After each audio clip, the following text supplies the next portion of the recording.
In the heart of rural Wisconsin lies Maple Hollow, a picturesque town where everyone knows your name and your business. It's the kind of place where life slows to a comfortable hum, and danger feels like something that happens elsewhere.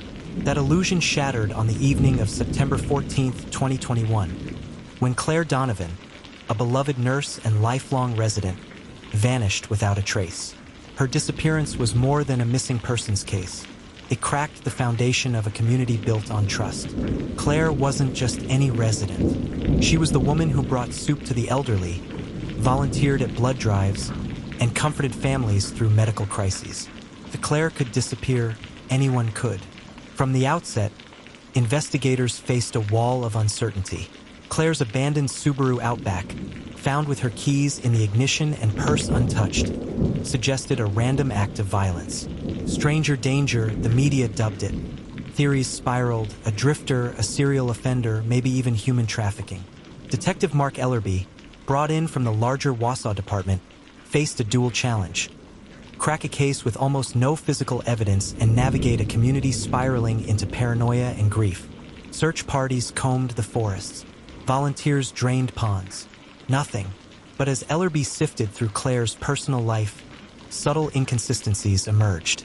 Claire, always dependable, had left no plans, no note, and no signs of intention to vanish. Even more confounding, her phone records. Claire had deviated from her usual route home the night she disappeared, traveling towards the secluded Echo Lake boat launch, a place she rarely visited. Why? The goal became clear. Piece together Claire's last hours, find who she was meeting at Echo Lake, and uncover the real story behind her disappearance. That's when Daniel Mercer entered the picture. Texts retrieved from Claire's phone painted a portrait of a woman leading a double life. For months, Claire had exchanged intimate messages with Daniel, a contractor from Appleton. Their conversations brimmed with dreams of escape and reinvention. Claire had even confided that she was contemplating leaving Maple Hollow for good. To the community, and to Claire's ex-husband Brian Donovan, this revelation hit like a bombshell. The Donovans' divorce had been publicly civil, but these messages told a different story. Claire was ready to sever all ties to her past, quietly and permanently. As suspicion fell on Daniel Mercer, his alibi snapped into place with irrefutable proof. Surveillance footage and digital receipts anchored him firmly in Appleton the night Claire disappeared. With Daniel cleared, the investigation boomeranged back to Brian Donovan. His quiet, stoic demeanor had shielded him from scrutiny, but now his mask began to slip. A search of his carpentry workshop unearthed the hidden box of Claire's discarded belongings and her missing necklace.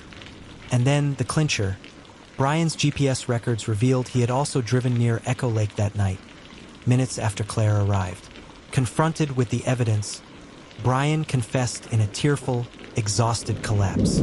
He had followed Claire after deducing her phone password, consumed by a cocktail of heartbreak, betrayal, and obsession.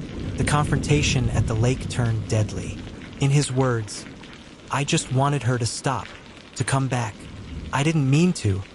Brian's confession sent shockwaves through Maple Hollow. The town wasn't just mourning Claire. It was grappling with the horrifying realization that one of their own had committed an unthinkable act. People questioned everything. How could they have missed the warning signs? Could someone so soft-spoken and familiar harbor such darkness? At the trial, which unfolded over a tense 2 weeks, more truths surfaced. Witnesses testified about Brian's growing possessiveness in the months after their divorce.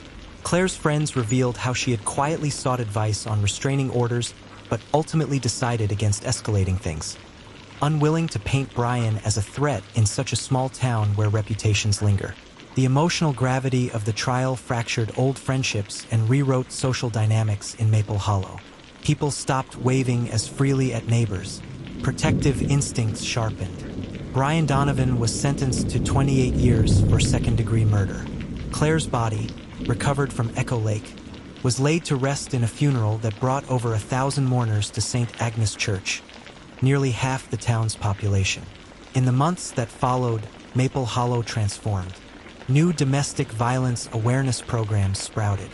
The clinic Claire worked at established the Claire Donovan Memorial Scholarship for aspiring nurses, ensuring her compassion would ripple far beyond her tragic end. Detective Ellerbee, in an interview a year later, summarized it best. Sometimes the smallest towns keep the biggest secrets, and sometimes the most dangerous people aren't strangers in the dark. They're the people we've loved the longest. The town locked its doors now, but more importantly, it opened its eyes.